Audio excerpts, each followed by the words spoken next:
Hey, everybody. Welcome to another How to Succeed podcast. This is How to Succeed at Leveraging LinkedIn for Prospecting with Deb Ellenberg. She is a Sandler trainer from Lancaster, Pennsylvania, and we're going to talk to her about LinkedIn. The following podcast copyrighted by Sandler Systems Inc., protected by U.S. copyright laws.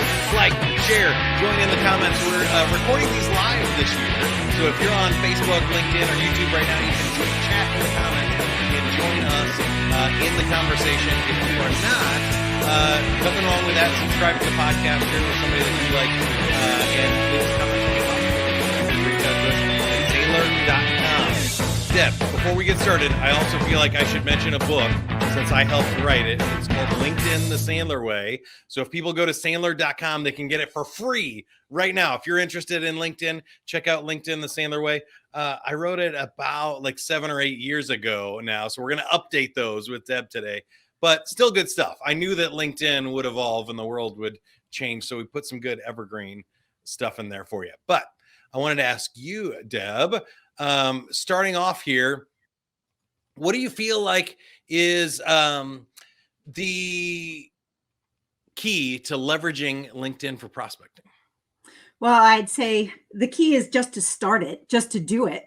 I think as I was having a lot of conversations with some of our clients and the prospects that that I'm talking to and working with all the time, what I kept hearing is they would say, yeah, LinkedIn, I know I should be on it. I do have a profile, but honestly, I'm just struggling because I'm not exactly sure where to start.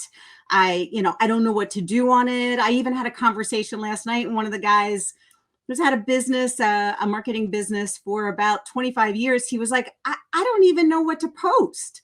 So there was a lot of uncertainty where I found that I was talking to a lot of people that just didn't know where to begin.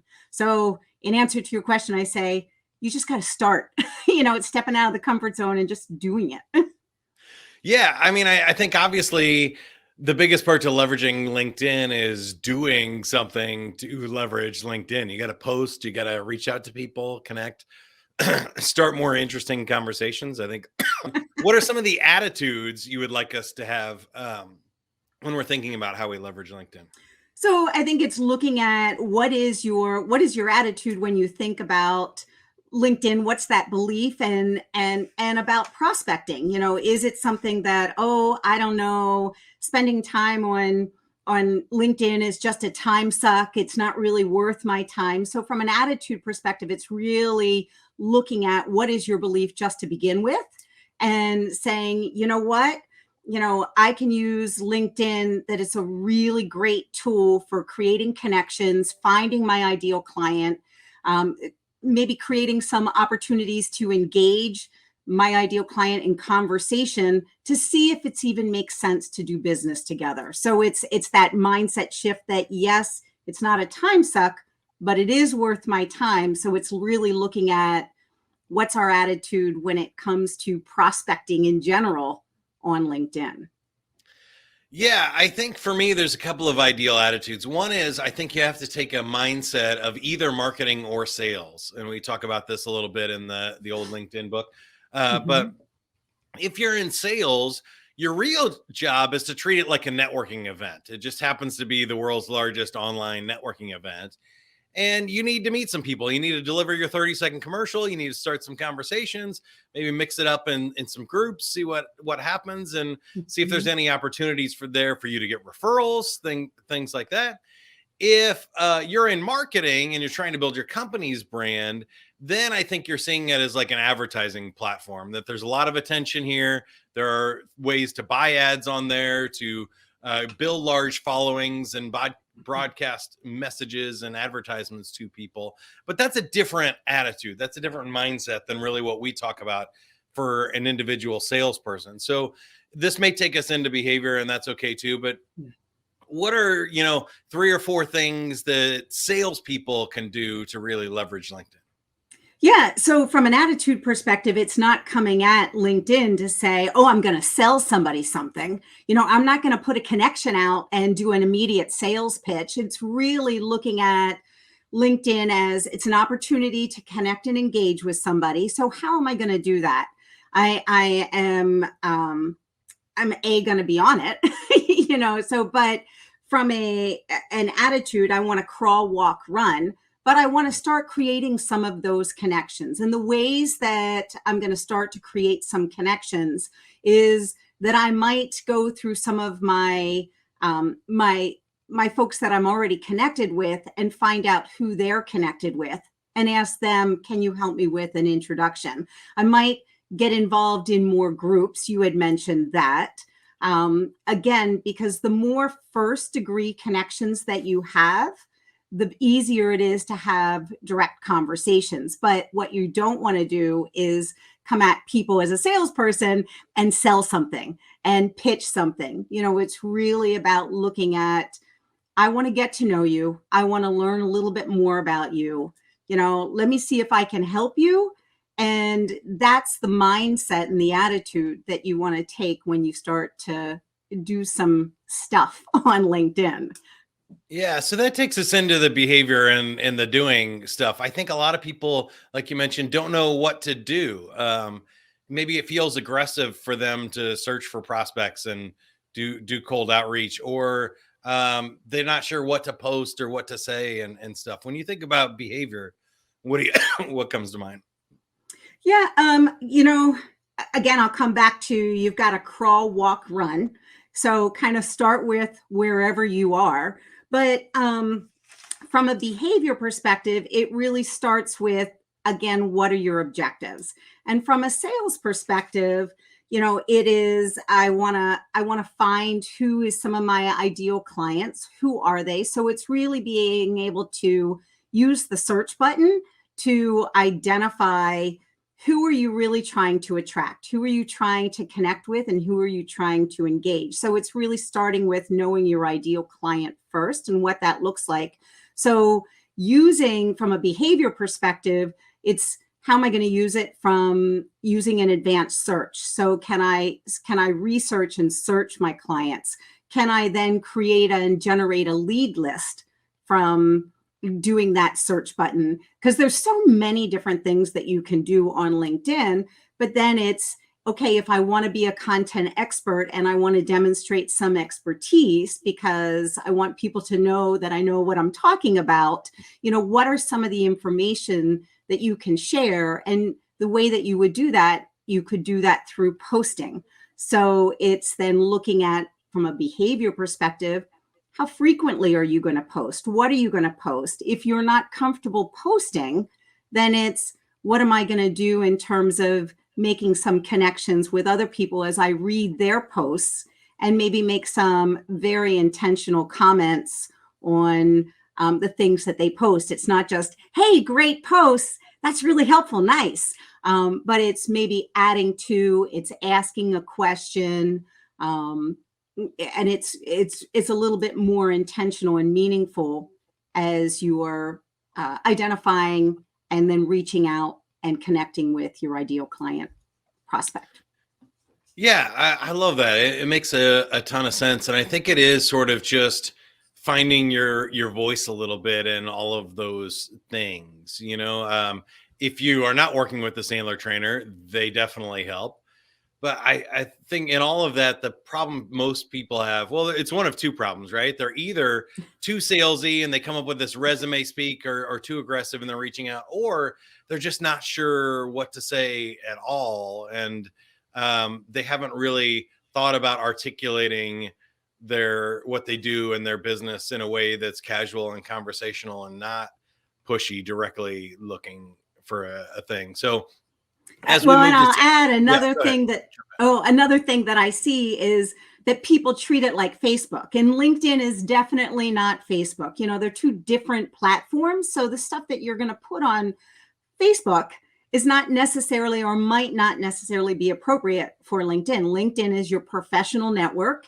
Like you said in the very beginning, it's got the most, professionals out there. It's a growing platform, but it's where your customers or your prospects or your competitors are.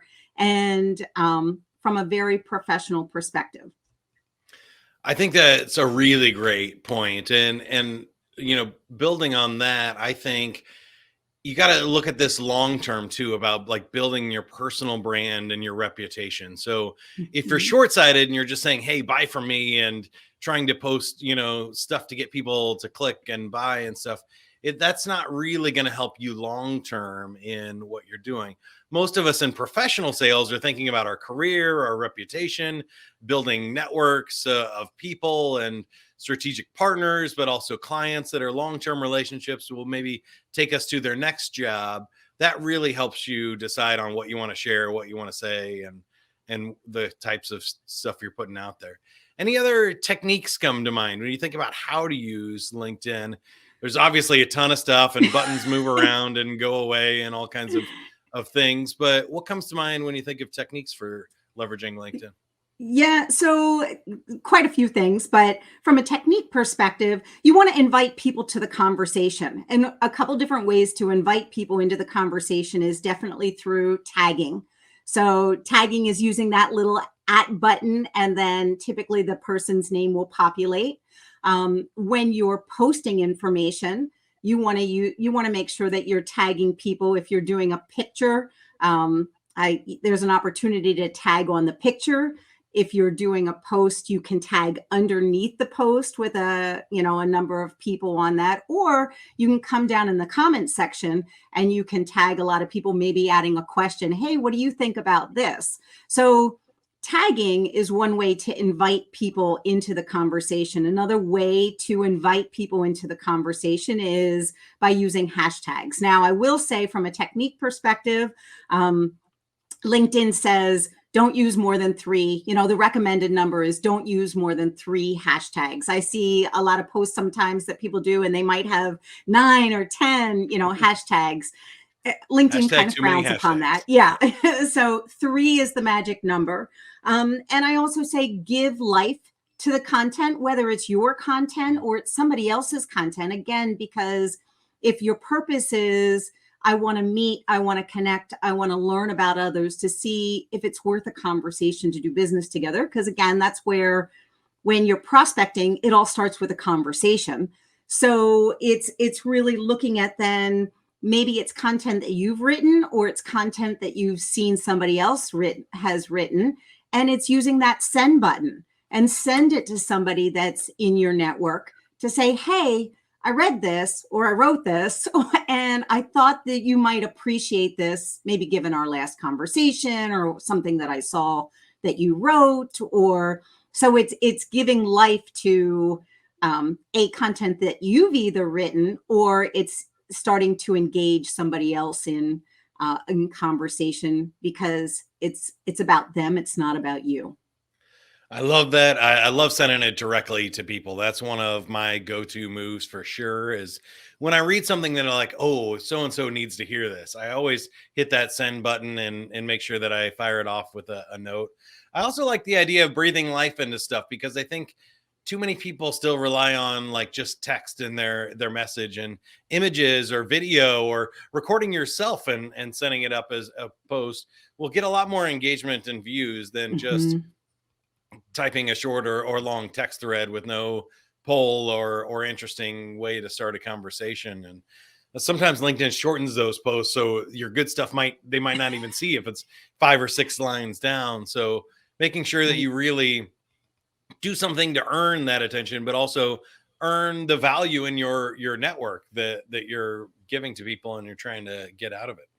Yeah. Well, and I'd say, kind of coming from where we started, again, it's really knowing who are you trying to attract? Who's that niche audience? Who is that ideal client that you're trying to attract? I talk to a lot of prospects and a lot of clients that when we first start having conversations, it's like, what does your ideal client look like? Well, I can work with anybody. Yes, a majority of us can. However, where are you focusing your efforts? What's your time worth? So you want to be really intentional in terms of knowing who exactly you want to connect with and what that ideal client looks like. And so on LinkedIn, if you know what that looks like, you can really then um, kind of hone some of your efforts. So it's not, instead of a waste of time and just, hours and hours gone, you're very intentional with the time that you're spending and the energy and the effort that you're spending when you're on LinkedIn. Intentional is a great word. I want to highlight that too, especially with all the posting and audience building. When I see people really get into LinkedIn, but even kind of miss the point, is they're trying to get likes and shares and followers. And that's not really a sales strategy. Again, that's more the marketing strategy, but you're measuring the wrong thing, right? You Right. only need 10 of your really good ideal clients that, buy from you in a year if they're going to become lifelong learner or buyers from you. But um I just see it is a lot of distractions. That's kind of hard. So I love that intention word there. Any other techniques, tips, or hacks that we should talk about? Yeah, I would say to the well, and we didn't even talk about this, but in the very beginning, from even setting yourself up for success. If you're just starting out on LinkedIn, you do want to start with getting your profile page set up. So, and it's pretty easy to do. You can always Google it to say, hey, YouTube, how do I set up my LinkedIn profile? But you want to make it easy for people to connect with you. You want to have a picture that really just, it's a professional network. So yeah, you want your face. It's not a couple picture. And quite often I say, when I'm searching and looking at different profiles, if you're in sales and you want people to connect with you, make it easy for them to find you and connect with you. So you want to have that information, whether it's your email or your website or your phone number. Make it easy for them to find you and connect. So I would say, from a technique perspective, make it easy. Yeah, one of the things that I highlight on that is I think about like a clear, well-lit path. If you're leaving your prospects out in the wilderness to find their way, they're going to get distracted, especially on LinkedIn when there's a lot of other things out there. But if you give them this clear line of like, if you're on my profile, I want you to go download this free ebook, LinkedIn the Sandler Way. And then in LinkedIn the Sandler Way, or when they download it, it says, hey, your next step is to take this online course. And after the online course, it's to talk with a live instructor coach and ask your questions. And then from there, you might join one of our public classes or other things. Yeah. There's this clear, well-lit path that we want to guide people through, that they know what that next step is. The more confusing you are with your message, the more options you give people, the less likely they are to take them. So I think that's great tips. Any other final thoughts? I would also just add to, when you're making connection requests, a connection request that I'm making is probably the last thing that I do.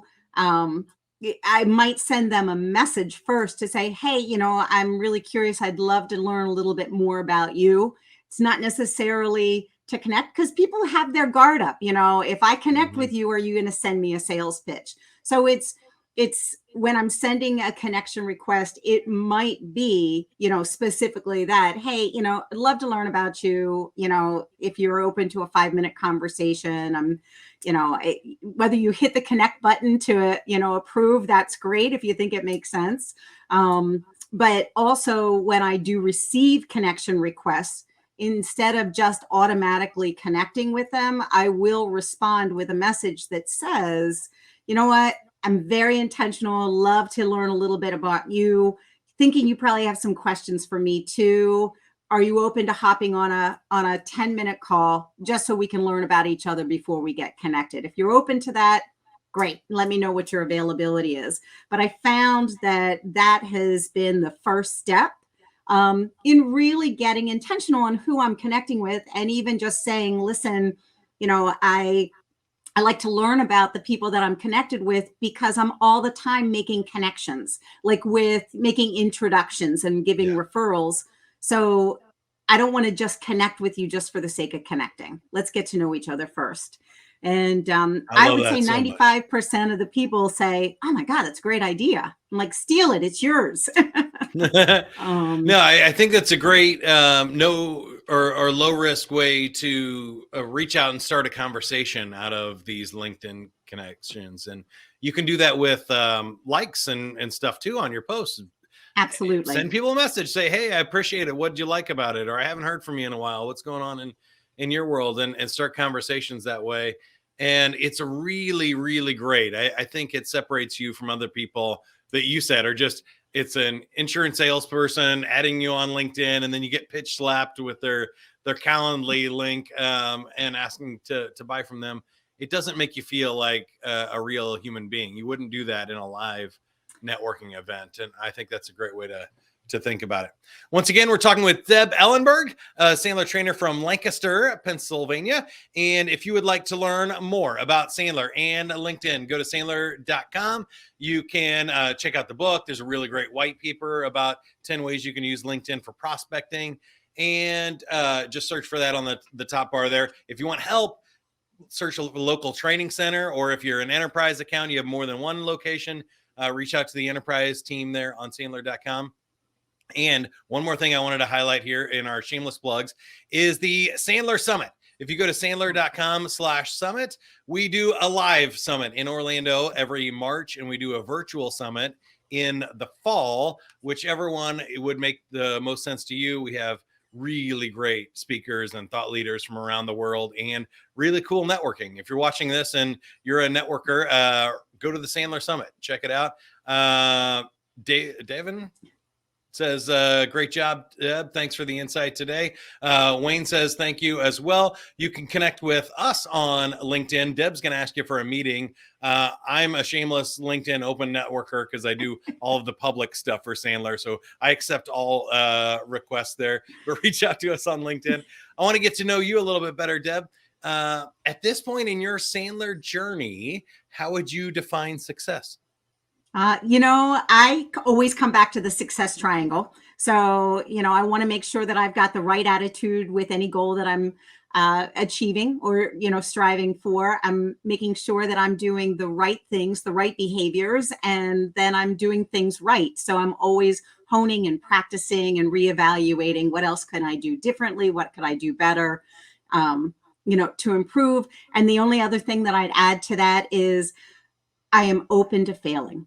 So kind of when I look at how I define success, it also means that I'm open to failing, because when I fail, I learn. So, and that's when I grow. Love that one. And it takes us to our next question, which is, what's been the hardest part? What's the biggest lesson learned for you or hurdle you've had to get over in order to find success? I think we all have head trash. I know I have head trash, so I don't want to speak for anybody else, but I have found that while I think that I don't, I have found in the last 4.5 years or 4+ years that I've been now with Sandler, that I have a lot of head trash that sometimes kind of holds me back. So it's really working with accountability partners. It's working with coaches to really help me address some of my own head trash, so then I can push forward and, instead of stuffing it down, kind of deal with it, reframe it, revise it, so it empowers me as opposed to holds me back. Love that. Do you have a favorite Sandler rule or concept? I absolutely do. And it was actually, I'll say, on my first vision board that I ever did once I joined Sandler in 2018. It's not how you feel that determines how you act. It's how you act that determines how you feel. That's probably my favorite. Love that one. I think just the example of going to the gym, right? When you go to the gym, you always feel better leaving than you did going in. But if you're waiting to feel like going to the gym, it could be a while. You know what I mean? Right. And same thing happens in sales a lot, or businesses. You're going to feel better after you take the actions, regardless of how you feel when you start. Very powerful lesson. Again, thanks for being on the show. You can find Deb Ellenberg and more information at Sandler.com. You can subscribe to this podcast wherever you are listening or watching to it right now. We appreciate that. And don't forget, see us at the Sandler Summit. The next one is coming up here in March. Go to Sandler.com/summit for more information. Lots of good stuff there, as always. Until next time, whatever you are, be a good one. That's what I always say. And if you need more Sandler, and you can find more information at Sandler.com. And we'll see you next time. Good selling, everybody.